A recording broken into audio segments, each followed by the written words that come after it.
ಇಲ್ಲಿ ಕೆಲವು ಒಂದಷ್ಟು ವಿಜಯಲಕ್ಷ್ಮಿಯವರು ಯಾವೆಲ್ಲ ವಿಚಾರಕ್ಕೆ ಸಂಬಂಧಪಟ್ಟಂತೆ ದೂರನ್ನು ಕೊಟ್ಟಿದ್ದಾರೋ, ಯಾರ ಕಮೆಂಟ್ಸ್ಗಳ ಬಗ್ಗೆ ದೂರು ಕೊಟ್ಟಿದ್ದಾರೋ ಅದರ ಒಂದು 2-3 ಪ್ರತಿ ನನ್ನ ಕೈಲಿ ಇಟ್ಕೊಂಡಿದ್ದೀನಿ. ನಾನು ಜಾಸ್ತಿನೇ ಇದೆ, ಈಗ ಇಟ್ಕೊಂಡಿರೋದು ಇಷ್ಟು. ನಾನು ನೋಡಿ, ಇದರಲ್ಲಿ ಇವ್ರಿಗೆಲ್ಲ ಹೆಸರು ಯಾವ ಥರ ಇರುತ್ತವೆ ಅಂದರೆ, ಟ್ರೋಲ್ ನಿಮ್ಮಪ್ಪ, ಇದ್ಯಾವುದೋ ಒಂದು ಪೇಜ್ ಇರಬೇಕಿದು. ಟ್ರೋಲ್ ನಿಮ್ಮಪ್ಪ, ಕೆಳಗಡೆ ಬಳಸಿರೋ ಭಾಷೆ ಬೇಡ, ಈಗ ನಾನು ಹೇಳೋದು ಬೇಡ ಅದನ್ನು. ಇನ್ನೊಂದು ಕಡೆ ಯಾರೋ ಮಾರ್ಕ್ _ಬಾಸ್ ಅಂತೆ, ಇದೊಂದು ಕಡೆ. ಇನ್ನೊಂದು ಕಡೆ ಕಿಚ್ಚ _45 ಟ್ರೋಲರ್, ಇದು ಅವ್ರೇನು ಕಮೆಂಟ್ ಕಳಿಸಿದ್ರೆ ನಾನು ಹೇಳಕ್ಕೆ ಹೋಗಲ್ಲ ಈಗ. ಇದೇ ರೀತಿಯಲ್ಲಿ ಬೇಕಾದಷ್ಟು ಬ್ಯಾಟ್ _man 2.0 ಆಯಿತಾ. ಈ ರೀತಿಯಲ್ಲಿ ನಿಮಗೆ ಅಗಣಿತ ಇನ್ಯಾರೋ ನಂದಿ 12534 ಓದಕ್ಕೂ ಆಗಲ್ಲ, ಕೇಳಕ್ಕೂ ಆಗಲ್ಲ, ಮಾಡಲೂಬಾರದು. ಮನುಷ್ಯರಾಗಿ ಹುಟ್ಟಿದವ್ರು ಈ ಥರ ಮಾಡಬಾರ್ದು. ನಾನು ಮನುಷ್ಯ ಅಂತ ಈ ಭೂಮಿಯಲ್ಲಿ ಓಡಾಡ್ತಾ ಏನು ಮಾಡಬಾರ್ದು. ಪೇಣಿಂದ್ರ ಅವರೇ, ಈ ಥರದ್ದು ಇರುತ್ತಲ್ಲ, ನಾನು ಒಂದು ಜನರಲ್ಲ ಕೇಳ್ತೀನಿ. SSLC ಮಾರ್ಕ್ಸ್ ಕಾರ್ಡಲ್ಲಿ ಇವನ ಹೆಸರನ್ನು ನಂದಿ 12534 ಅಂತ ಕೊಟ್ಟಿದ್ನಾ? Whoever it may be. Troll ನಿಮ್ಮಪ್ಪ, SSLC ನೀವು ಮಾರ್ಕ್ಸ್ ಕಾರ್ಡ್, ಅದು ಇವನ್ ಮಾರ್ಕ್ಸ್ ಕಾರ್ಡ್ ಆ ಥರ ಇದೆಯಾ? ಇವನ್ ಆಧಾರ್ ಕಾರ್ಡಲ್ಲಿ ಆ ಥರ ಇದೆಯಾ? ಅಥವಾ ಪ್ಯಾನ್ ಕಾರ್ಡಲ್ಲಿ ಆ ಥರ ಇದೆಯಾ? ಸೊ ಪ್ರಶ್ನೆ ಈ ಥರ ಇದ್ದಾಗ ಎಲ್ಲಾದರೂ ಸರಿ, ಈ ನೇಮ್ಗಳು ನೋಡಿ ನಿಮ್ಗೆ ಆಶ್ಚರ್ಯ ಆಗ್ಬಿಡುತ್ತೆ. ನಿಮಗೆ ಯಾವ ಹೆಸರು ಎಲ್ಲಿ ಹುಡುಕೋದು? ಮಧು _ಕಿಚ್ಚ SSLC ಮಾರ್ಕ್ಸ್ ಕಾರ್ಡಲ್ಲಿ ಇದೆಯಾ? ಇನ್ಯಾರೋ ಬಾಸ್ ಇದೆಯಾ? ನನ್ನ ಪಾಯಿಂಟ್ ಏನಂದರೆ, ನೀವು ಏನಾಗಿರ್ತೀರೋ ಅದು ಆಗಿರಯ್ಯ. ನಿಮ್ಮ ತೂಕ ಹೆಚ್ಚುತ್ತೆ ಜೀವನದಲ್ಲಿ. ಏನು ಹೇಳಬೇಕು ಅಂತಿದ್ದಾರೋ ಹೇಳಿ. ಟೀಕೆ ಮಾಡಬೇಕು ಅಂತ ಟೀಕೆ, ಅಭಿವ್ಯಕ್ತಿ ಸ್ವಾತಂತ್ರ್ಯ ಎಲ್ರಿಗೂ ಇದೆ. ಲೋಕೇಶ್ವರ್ ಸರ್ಗೂ ಇದೆ, ಪಣೀಂದ್ರ ಅವ್ರಿಗೂ ಇದೆ, ದಿಲೀಪ್ ಅವ್ರಿಗೂ ಇದೆ, ನನಗೂ ಇದೆ. ಪ್ರಶ್ನೆ ನಾನು ಕೇಳಬಲ್ಲೆ. ಪಾಯಿಂಟ್, ನನ್ನನ್ನು ಪ್ರಶ್ನೆ ಕೇಳಬೇಕಾ ಧಾರಾಳವಾಗಿ ಕೇಳಿ. ನಮ್ಮ ಆಫೀಸ್ಗೆ ಬನ್ನಿ, ನನ್ನ ಎದುರುಗಡೆ ಕೂತ್ಕೊಳ್ಳಿ, ಮೆಸೇಜ್ ಮಾಡಿ. ಭಾಷೆ ಒಳ್ಳೇದಿರಬೇಕು. ಪ್ರವೋಕ್ ಮಾಡೋದೇ ಅಭಿಮಾನ ಆಗಿಬಿಟ್ರೆ ಗತಿ ಏನು? ಮತ್ತು ಇಂಥವ್ರನ್ನ ಹುಡುಕೋದು ಹೇಗೀಗ ಅಂತ ಒಂದು 6 ಜನ ಹಾಕಿದಾರೆ ಒಳಗಡೆ. ಈಗ ಬೇಲ್ಗೂ ದುಡ್ಡಿಲ್ಲ, ಅವ್ರ ಅಪ್ಪ ಅಮ್ಮ ಕೂಲಿ ಮಾಡೋರು, ದಿನ ಬಂದು ಅಳುತ್ತಾರಲ್ಲಿ ಪರಪನಗರ ಜೈಲ್ ಹತ್ರ, ಅವ್ನಿಗೇನು ಗೊತ್ತಿಲ್ಲ ಅಂತೇಳಿ. ಇದೇ ವಿಚಾರಕ್ಕೆ ಯಾರನ್ನ ಆರಾಧಿಸ್ತಾರಲ್ಲ ಅವ್ರು ಆ ಥರ ಮಾಡ್ಕೊಂಡಿದ್ದಾರಾ?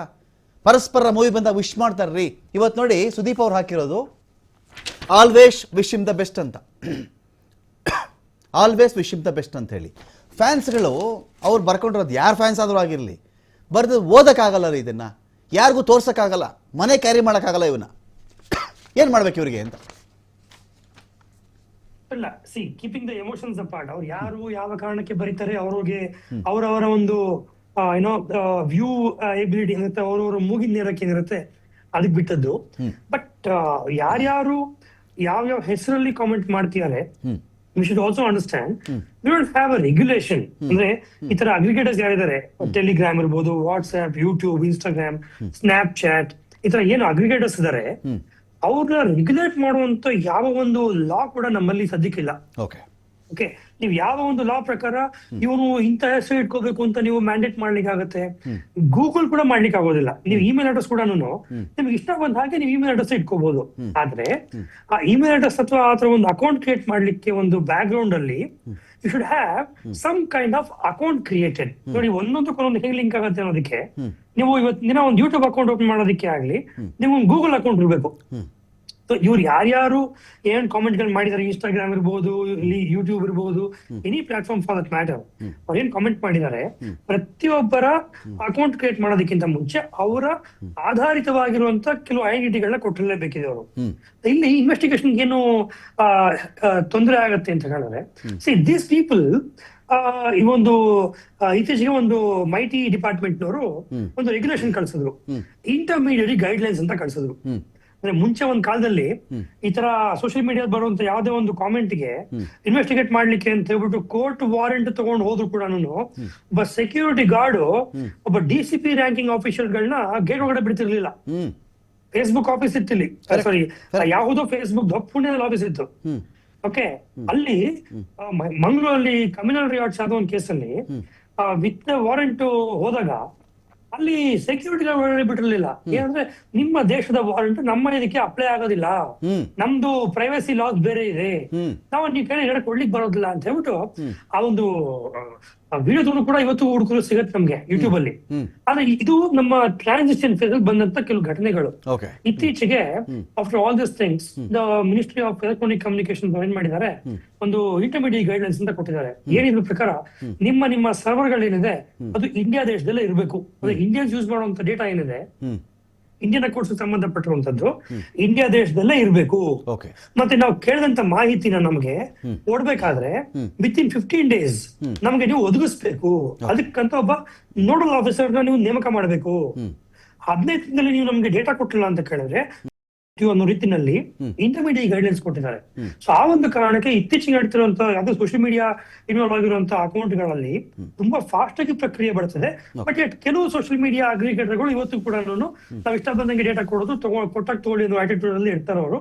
That depends upon the police investigation approaches in this kind of cases. Okay. ಈಗ ಸರ್, ಈಗ ಈ ಲೋಕೇಶ್ವರ್ ಸರ್ ಮೊದಲು ಎದರ ನಿಂತ್ಕೊಂಡು ಹಾಗೆ ಬೈದ ಹೀಗೆ ಬೈದ ಅವಾಚ್ಯ ಶಬ್ದಗಳಿಂದ ಬೈದು ಬಿಟ್ಟ, ನನಗೆ ಕೆಟ್ಟ ಮಾತಲ್ಲಿ ಬೈದ, ನಿಂದಿಸ್ದ, ಜಾತಿನಿಂದನೇ ಇನ್ನೊಂದು ಕಡೆ ಬರುತ್ತೆ. ವ್ಯಕ್ತಿಗತವಾಗಿ ನನಗೆ ಸುಮಾರಷ್ಟು ಬೈದು ಬಿಟ್ಟ, ನಮ್ಮ ಫ್ಯಾಮಿಲಿಯವ್ರಿಗೆ, ನಮ್ಮ ಹೆಂಡ್ತಿಗೆ, ಅಮ್ಮನಿಗೆ, ಸಂಬಂಧಿಕರಿಗೆಲ್ಲ ಬೈದ ಅಂತ ಬಂದಾಗ ಆ ಥರದ್ದು ಕೇಸ್ ಆಗ್ತಿತ್ತಲ್ಲ, ಏನು ಎಲ್ಲಿವರೆಗೂ ಹೋಗ್ತಿತ್ತು ಸರ್ ಆ ಕೇಸ್ಗಳು? ಎದುರುಗಡೆ ಸೋಷಿಯಲ್ ಮೀಡಿಯಾ ಇರಲಿಲ್ಲ ಅಥವಾ ಇವತ್ತಿಗೂ ಬೈದಾಡ್ಬೋದು ಆಚೆ, ಅದೇನಾಗುತ್ತೆ ಕೇಸ್ಗಳವು? ಹಿಂದೆ ನೋಡಿ 504 ಅಂತ ಒಂದು IPC ಸೆಕ್ಷನ್ ಅಲ್ಲಿ ಅವ್ಯಾಚ ಪದಗಳನ್ನು ಉಪಯೋಗಿಸೋ ವಿಚಾರಕ್ಕೆ ಒಂದು ಡೆಫಿನೇಷನ್ ಸಿಗುತ್ತೆ. ಅದು ಪದಗಳು ಅವ್ನಿಗೆ ಹರ್ಟ್ ಆಗೋಂಥದ್ದು ಯಾವ ರೀತಿನಾದ್ರೂ ಇರ್ಬೋದು. ಅದು ಸಿಂಗುಲರ್ ಭಾಷೆ ಇದ್ರು ಸಾಕು, ಅದು ಅವ್ಯಾಚವಾಗಿ ಅವನಿಗೆ ಕಂಡ್ರೆ, ಒಬ್ಬ ವಯಸ್ಸಾದವ್ರಿಗೆ ಇವನು ಏನಲ್ಲೋ ಅಂದ್ರೆ ಅದೇನು ಅವ್ಯಾಚ ಪದ ಅಲ್ಲ, ಆದ್ರೆ ಅದು ಅದ್ರ ಏನು ಡಿಗ್ನಿಟಿ ಪಾಯಿಂಟ್ ಅವನು ಇದ್ರಲ್ಲಿ ಅದು ಅವ್ನಿಗೆ ಅಸಹ್ಯ ಆಗುತ್ತದು. ಆ ತರ ಪದಗಳನ್ನ ಈಗ ಸರ್ಕಾರದ ಏನ್ ಕಾನೂನುಗಳಲ್ಲಿ ಬೇಕಾದಷ್ಟು, ಇದೊಂದೇ ಕಾನೂನು IPC ಅಂತಲ್ಲ, ಬೇರೆ ಬೇರೆ ಸಂದರ್ಭದಲ್ಲಿ ಆ ಪದಗಳ ಬಳಕೆ ಯಾವ ರೀತಿ ಆಗಿದೆ ಅನ್ನೋದು ಪ್ರಶ್ನೆ ಆಗುತ್ತೆ. ಮತ್ತೆ ಕೆಲವು ಕೆಟ್ಟ ಪದಗಳಿದಾವೆ, ಅದು ಹಿಂಗಾದ್ರೆ ಬಳಸ್ಲಿ, ಅದು ಅವ್ಯಾಚ ಅಂತಾನೆ ಅದಕ್ಕೆ ತೀರ್ಮಾನ, ಅದ್ರಲ್ಲಿ ಏನು ಎರಡು ಮಾತಿಲ್ಲ. ಆದ್ರೆ ಈ ಸಂದರ್ಭದಲ್ಲಿ ಏನ್ ನೀವು ವಿಚಾರ ಚರ್ಚೆಗೆ ಒಳಪಡಿಸ್ತಾ ಇದ್ದೀರ ನಮ್ಗೆಲ್ಲರಿಗೂ, ಇಲ್ಲಿ ಕಂಪ್ಲೇಂಟ್ ಕಂಟೆಂಟ್ ಕ್ಲಿಯರ್ ಇದೆ, ಅದು ಕೆಟ್ಟ ಪದಗಳನ್ನ ಆಕೆ ಮೇಲೆ ಬಳಸಿದ್ದಾರೆ ಅಂತ. ಆ ಪಾಯಿಂಟ್ ಅಲ್ಲಿ ಇನ್ವೆಸ್ಟಿಗೇಷನ್ ಈಗ ತಗಂತಾರೆ. ಈಗ ಅವ್ರು ಸೈಬರ್ ಎಕ್ಸ್ಪರ್ಟ್ ಅವ್ರು ಹೇಳ್ದಾಗೆ ಅದು ಲೊಕೇಟ್ ಆಗುವಂತದ್ದು ಏನಾದ್ರು ಪಾಯಿಂಟ್ ಇದ್ರೆ ಅಂತವ್ರನ್ನ ಹಿಡ್ಕೊಂಬರ್ತಾರೆ, ರಮ್ಯಾ ಕೇಸಲ್ಲಿ ಹಿಡ್ಕೊಂಬಂದಂಗೆ ಆಕ್ಷನ್ಗೆ ಹೋಗ್ತಾರೆ. ಬಟ್ ಇದು ನಿಲ್ಸಕ್ಕೆ ಪ್ರಯತ್ನ ಅನ್ನೋದಕ್ಕೆ ಈಗ ಕಾನೂನು ಒಂದು ತರ ಕೊಟ್ಟಿದ್ದಾರೆ, ದೇಶದ ಭಾಷಣ ಈ ತರದ್ದೆಲ್ಲ ಮಾಡೋದಕ್ಕಿಂತ. ಬಟ್ ಎಲ್ಲಿವರೆಗೂ ಪನಿಷ್ಮೆಂಟ್ ಸಿವಿಯರ್ನೆಸ್ ಕಾಣೋದಿಲ್ವೋ ಅಲ್ಲಿವರೆಗೂ ಇಂಥವೆಲ್ಲ ನಿಲ್ಲಲ್ಲ. ಸಿವಿಯರ್ ಆಗಿರ್ಬೇಕು ಪನಿಷ್ಮೆಂಟ್ ಇಂಥ ವಿಚಾರಕ್ಕೆ.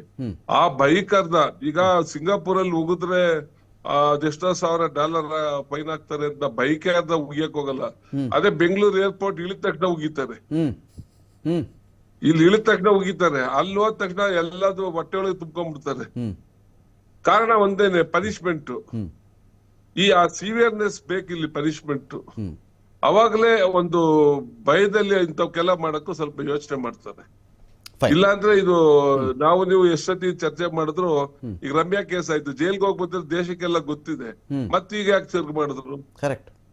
ಯಾಕಂದ್ರೆ ಅವೆಲ್ಲ below 7 years punishments. Below 7 years arrest ಮಾಡಿ ಅವ್ನಿಗೆ ಇದು ಇಲ್ಲ, ಏನೋ ಕಸ್ಟಡಿಗೂ ತಗೊಳಂಗಿಲ್ಲ ಅವನ್ನ. ಆ ಪರಿಸ್ಥಿತಿಯಲ್ಲಿ ಕಾನೂನು ಬದಲಾವಣೆ ಆಗ್ಬಿಟ್ಟಿದೆ, ಸಿವಿಯರ್ನೆಸ್ ಇಲ್ಲ ಈಗ. ಅದು ಒಂದು ಕಾರಣ ಅಂತ ನನಗೆ ಹೇಳ್ತೀನಿ. ಫೈನ್. ಮತ್ತಷ್ಟು ಮಾತಾಡ್ತೀನಿ. ಪ್ರಣೀಂದ್ರ ಅವರೇ, ಥ್ಯಾಂಕ್ ಯು, ಇಷ್ಟೊತ್ತು ಜಾಯ್ನ್ ಆಗಿ ಮಾತನಾಡೋದಕ್ಕಾಗಿ ಥ್ಯಾಂಕ್ ಯು ಸೋ ಮಚ್.